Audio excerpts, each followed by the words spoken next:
Well, hello everyone. An interesting video today to say the least. I'm going to summarize everything, well, most things that I think exactly are what pyramids are, the criteria of what a pyramid is, because a patron has asked me to reconcile my theory of the pyramids with his theory and Christopher Dunn's theory that there is clearly high technology on the interior of the pyramids. And we'll get to the patron's question later. It's a patron-sponsored video. For $100, I'll make your video. I'll research your topic. Why not? That sounds like a damn good deal to me. And if it sounds like a good deal to you, then you know what to do. And I think I can actually explain the presence of high technology in the pyramids, even worldwide. So let's explain why. But first, I need to explain what my theories are, which are very well-researched theories. I've read literally every pyramid book you can get. Let's get to it. I'll show you what I found. It's very interesting, very interesting. So it's no secret that pyramids are found worldwide. Books such as Voyages of the Pyramid Builders by Robert Schoch and The New Pyramid Age by Philip Coppens, both written in the first decade of the current millennium, in line with the realization, thanks to the internet, that there are pyramids literally everywhere, inspired and showed me that there is a common theme to all pyramids, no matter where they are found. This led me to actually realize that the entire Egyptological approach to understanding pyramids is flawed, as archaeologists never, ever operate from a worldwide perspective, only a local perspective.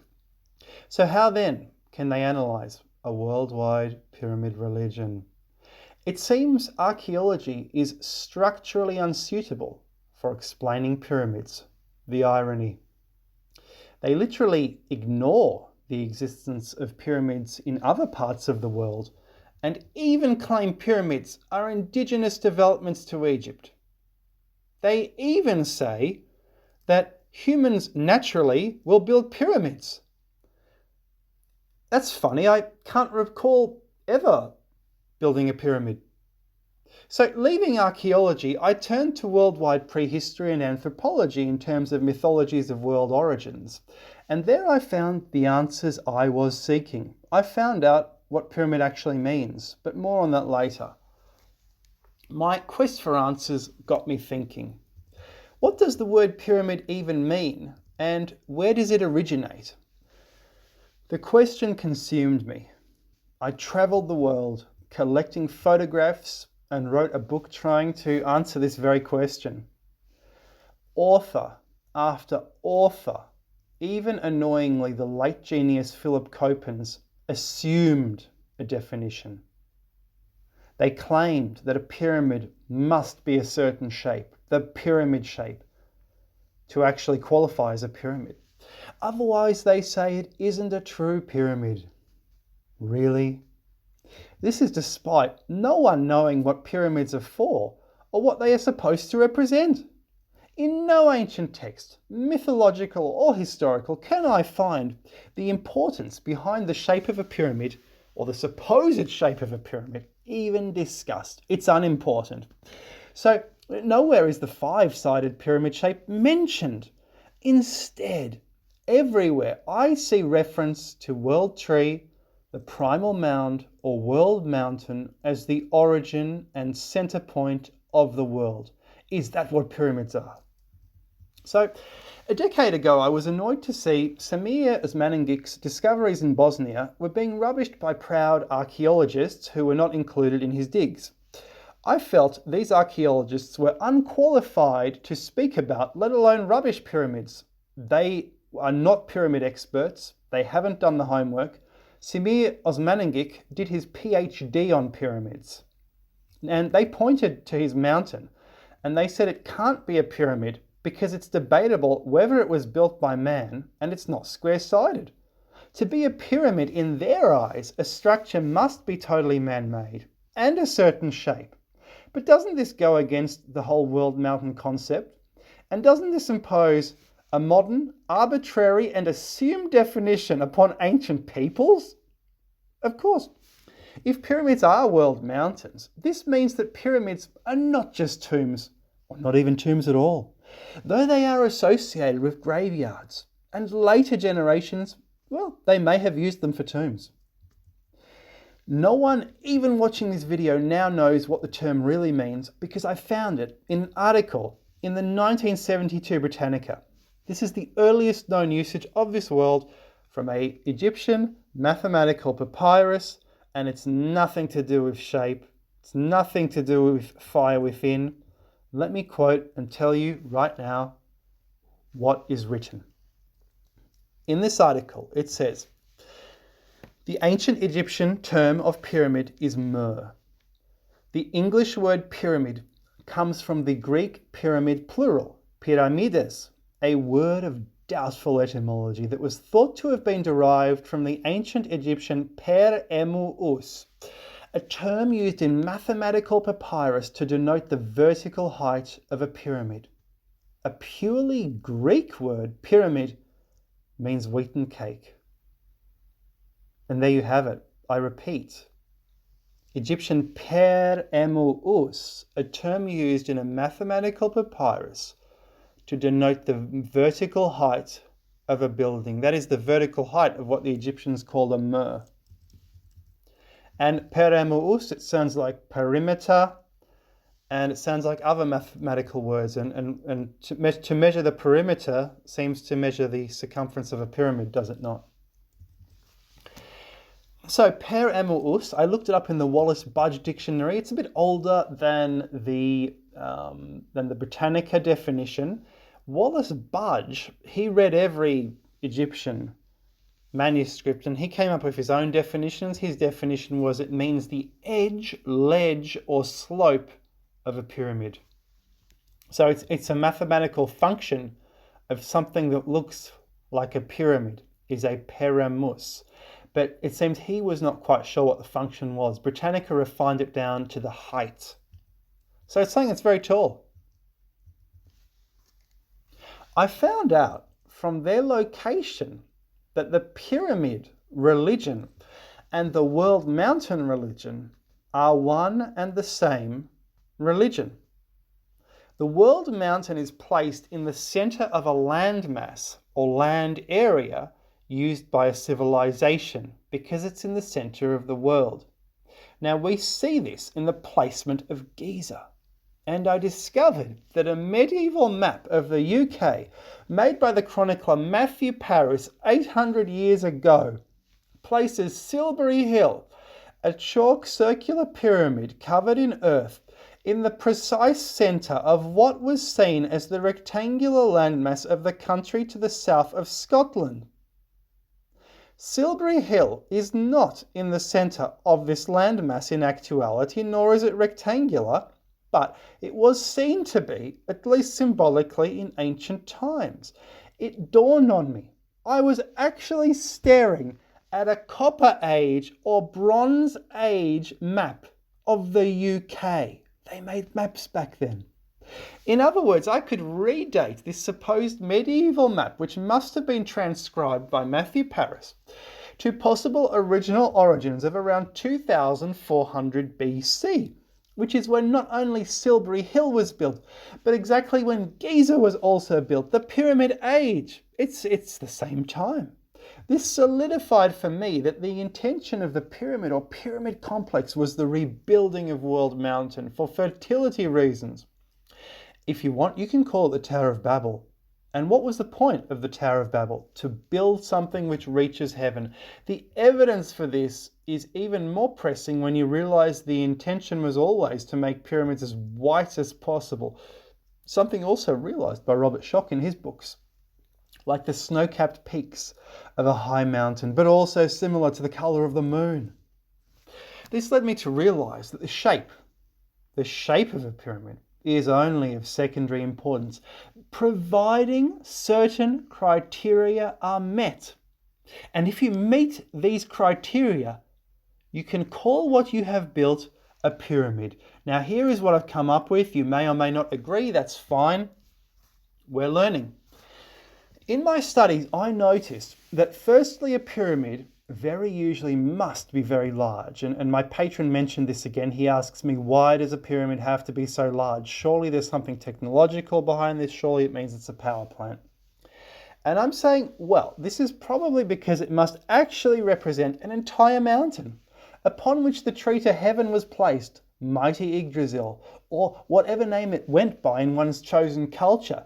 Yggdrasil represents the triple structure of the world: heaven above, humans in the middle, hell below at the roots. Triplicity is something we see very often in the Stone Ages and in the pyramid religions. Giza actually had a possibly sacred sycamore tree growing on the plateau until recent times, but a tree is not necessary if you emphasize size and height, something reaching heaven. The next criteria is directionality. Pyramids do seem to feel the need to point to the cardinal points. And at the start, I didn't know why this was. I wrote in my Pyramids book 2015, this was probably because pyramids superseded a type of totem pole from old Europe and from Asia, and probably North Africa as well, that she called the staff god, a four-faced god, which presumably was facing different directions. And yes, I thought that was the case. But now after seeing the temple of Veshavan Kovel, a video I called the truest pyramid I've ever seen, it finally dawned on me that the pyramid is precisely, exactly the same as the Hindu mythology about World Mountain. This is a temple in India. It's not a temple at all, it's a pyramid. And one can see that it points to the cardinal points, but what is emphasized is that there are four elephants holding up the planet, symbolized by a hemispherical turtle or tortoise shell, equally spaced. So what else are the four elephants, or whatever they are, going to be pointing to but the cardinal directions? And that's in the mythology. So that's a criteria for all pyramids. The four pyramids are literally holding up a tortoise shell, a planet. They're holding up a planet, Earth. This is a new criteria for every single pyramid in existence, which I'm introducing today, which no pyramid author mentions. A fact I only realized several months ago. Please watch my video, Reprise of Isaac Newton's Theories, I'll link it below, on the research he did into Giza, and you'll see why. Newton knew from ancient sources that the Great Pyramid mapped the size of the Earth. He didn't know why. We are starting to learn why. The Earth, or a sphere, representing Earth must, and I emphasize must, be somehow incorporated into every single pyramid in existence, because the world mountain is literally a miniature Earth. We're following the mythology here. I believe Newton must also have noticed, based on his mathematical understanding, that the Giza pyramids are endlessly generating, literally screaming out spherical trigonometrical information, which in itself means very little, except we know pi, we know phi. But why are they saying that? It could well relate to the spherical Earth. Newton needed to know the size of the planet to find the gravitational constant for his formulae. He never found the exact size, but he knew from ancient writings that the Great Pyramid did represent and contain information about the size of the Earth. And it's remarkable that Newton actually looked to the Great Pyramid in order to find out the size of the Earth, in order to find out the gravitational constant. So Charles, you're saying a sphere is necessary in the representation of a pyramid, so why none at Giza? Well, Matt Simpson, Ancient Architects, as well as Larry Parle told me recently, Larry told me in an interview, and Matt told me as well in a message, that an Arabic source mentioned that where we think there was a capstone was actually an inverted bowl, that is a hemisphere or a sphere. And this all accords with the independent 20th century work of Livio Staccini, who, based on ancient texts as well as his own deductions, highly mathematical. He had 2 PhDs, PhD in maths. He was a maths professor as well as a historian in his spare time. And he said that the Great Pyramid is clearly an abstracted representation of the northern hemisphere of the Earth. In other words, world mountains were seen as planets. So now suddenly, we can explain the Etruscan oddity, the demolished Porcena tomb, built 5 centuries before Augustus united the Roman Empire for all time, or at least for a 30-year peace. And this tomb contained, and I will quote Pliny, because you will see what it contained, because it sounds almost exactly like a pyramid from Egypt, except for the spheres, lots of spheres. We're quoting Pliny now. The Porcena was buried below the city of Clusium in the place where he had built a square monument of dressed stones. Each side was 300 feet in length and 50 in height, and beneath the base there was an inextricable labyrinth into which if anybody entered without a clue of thread, he could never discover his way out. Above this square building there stand 5 pyramids, one at each corner and one in the center, 75 feet broad at the base and 150 feet high. These pyramids so taper in shape that upon the top of them altogether there is supported a brazen globe, and upon that again a pedestal from which bells are suspended by chains. These make a tinkling sound when blown about by the wind, as was done in bygone times at Dodona. Upon this globe there are 4 more pyramids, each 100 feet in height, and above them is a platform on which there are 5 more pyramids. The Etruscan tomb, to my mind, was clearly trying to represent World Tree in an abstracted sense, but also World Mountain, everything in one as well as the world itself, maybe the gods of World Mountain as well. In fact, the brazen globe, and this is a hypothesis, could even have been the sun, and maybe a solar system was represented. Those evil Romans, shame on them for demolishing what their superior megalithic ancestors had created. And guess what? I've noted that on the map, Clusium, where this structure was built, is at the geographical centre of the Etruscan kingdom. So there you go. So I put it to you that wherever you look, you will find a representation of Earth alongside any pyramid. Now, I'm starting to think that the enigmatic stone spheres are Earth representations which must have been found near pyramids or pyramid-shaped plateaus or mountains. They literally represent Earth or planets or the sun. We see the same thing in mastabas, prehistoric mastabas, where archaeologists are even prepared to write that these 4-sided structures would then sometimes even incorporate a central mound of earth, which they say was symbolic of the world mound. Now, something symbolizing world mound should ring alarm bells in the minds of archaeologists or anyone familiar with prehistory, as world mounds are found worldwide, but for some reason it doesn't. Now, with all that background, we are starting to approach the problem of technology. And this is the main problem seen at Giza, because there is clearly high technology, or technology, full stop, at work at Giza. What kind of technology, we don't know.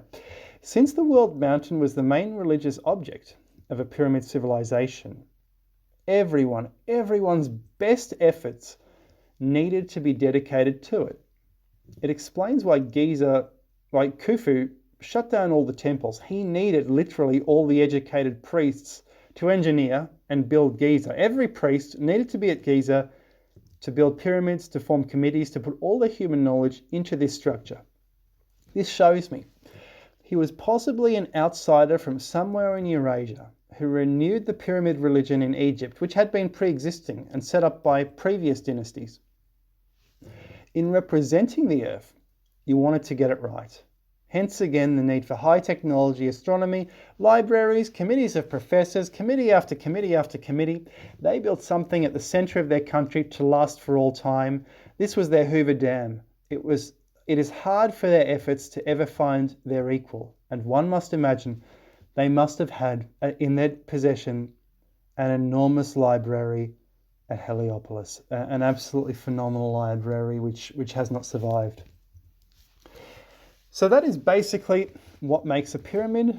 Those are its criteria, in my opinion. There are other criteria, such that it might merely look like a mountain, but there are even flat representations. Philip Copens showed some, even fields of crops which look like pyramids.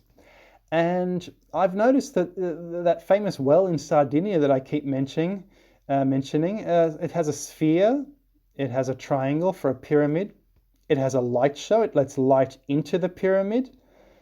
We'll see that later on, why that's important. And it was also near, and it's associated with water. The pyramids are associated with water, and I think I should mention that a pyramid should also be located near a river so that people can actually get to it. Most of the pyramids we know are near rivers. And you will also see pyramids where the landscape is dramatic and changing from one type to another, emphasizing the creative aspect of the world mountain, home of the triple goddess, possibly and many associated gods, because this world mountain is creating variety around it, creating landscape in different directions. It's a miniature planet Earth, seeding the actual planet Earth. That's possibly the Stone Age conception. Back to the hemisphere.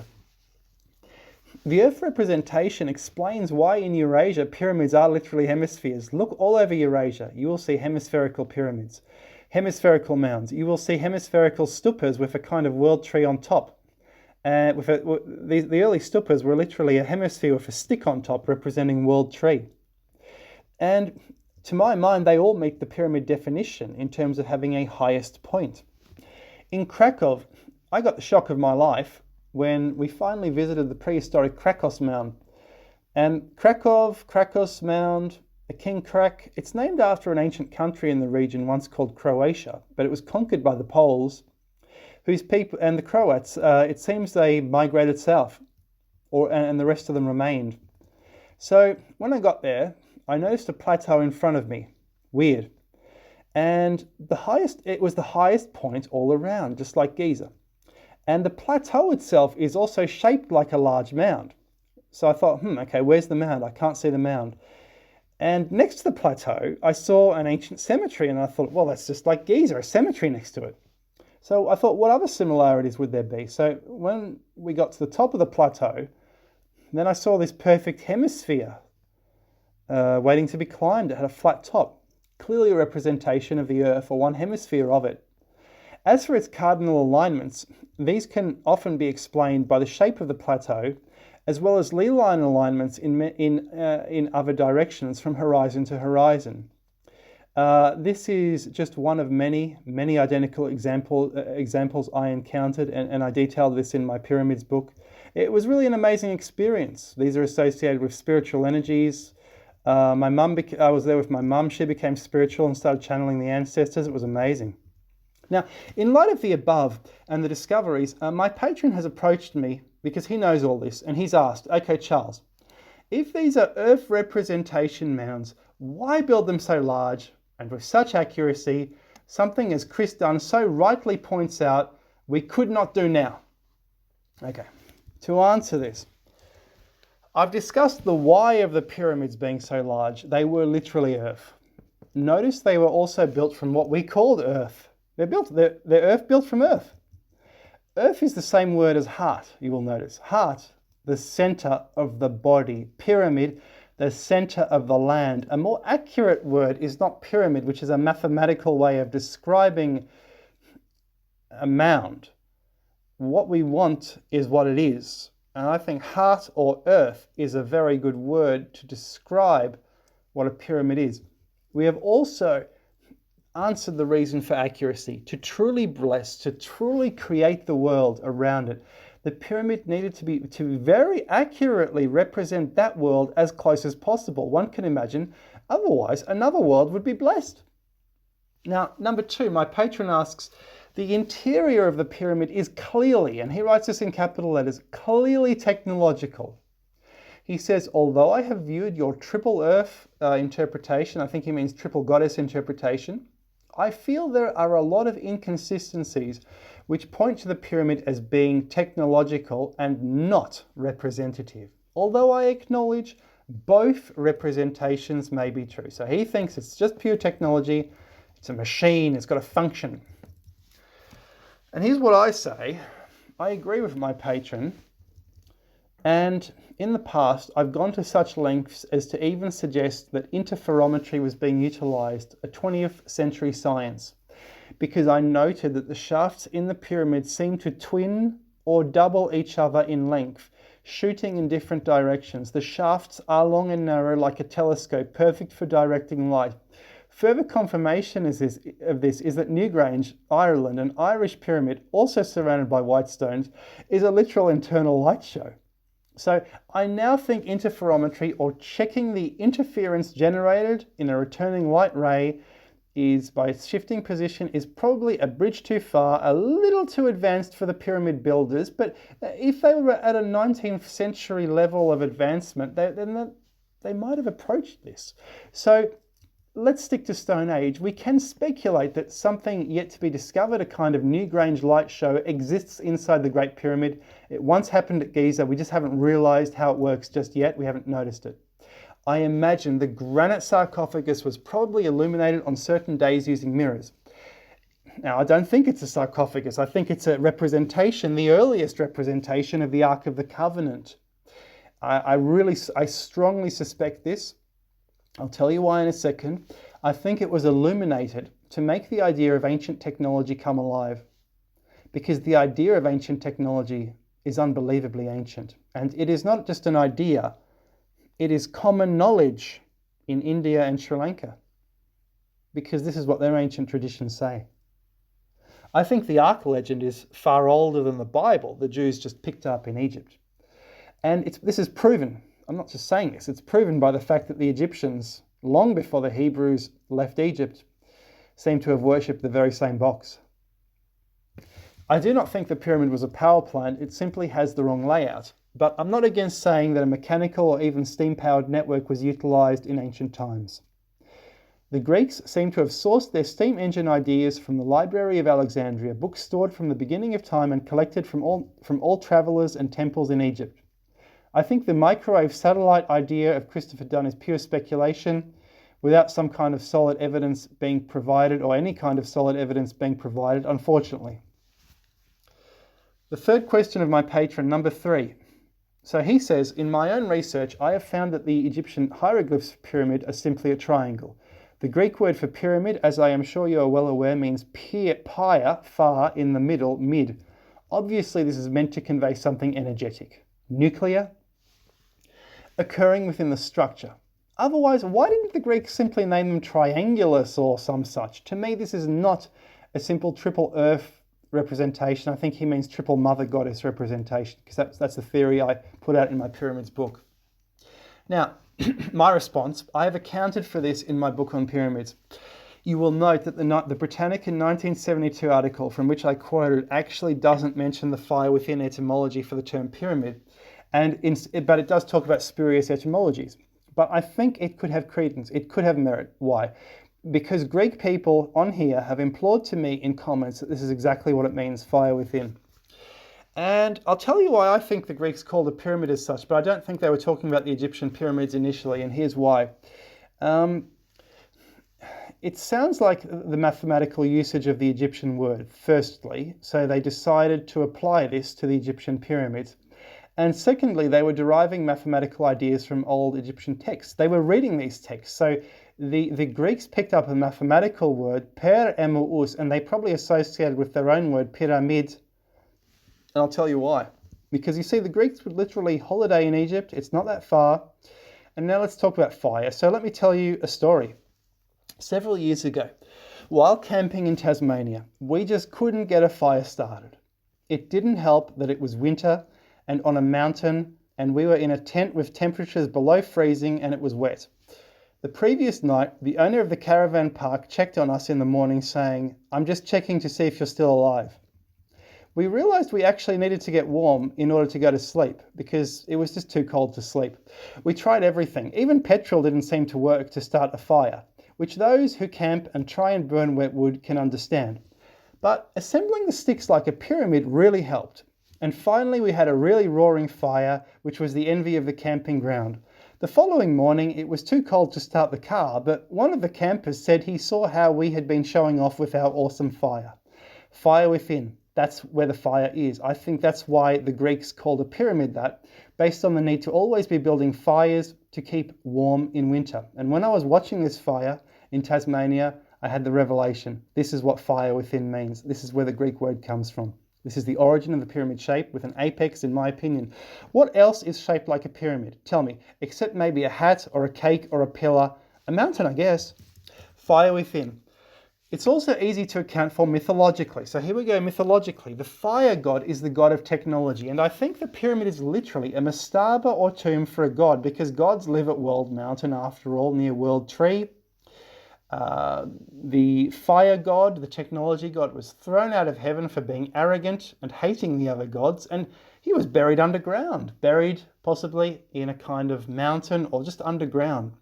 So this is where the technology god lives. It's where the Trinity of Norns live.